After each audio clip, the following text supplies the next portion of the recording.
Hello guys and welcome back to our channel. Today I'll be showing you how to appear offline in Roblox. So in order to do this, first of all, navigate to roblox.com using your user credentials. After you do this, you'll be on this page where you'll have to click on the settings icon at the top right side of the screen. Now click on settings. After click on settings, you'll be taken to your account info page where you'll have to click on privacy and content maturity. Now choose communication, then click on experience chat. Choose no one in experience chat and in direct chat choose no one.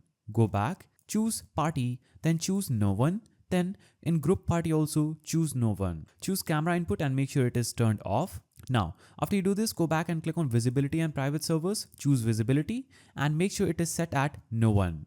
So show current experience to no one. Also make sure that this button is turned off that says share activity updates. After you do this, you would successfully appear offline in Roblox. So that is a simple way through which you can appear offline in Roblox. If you found this video helpful, please don't forget to give it a thumbs up and thanks for watching.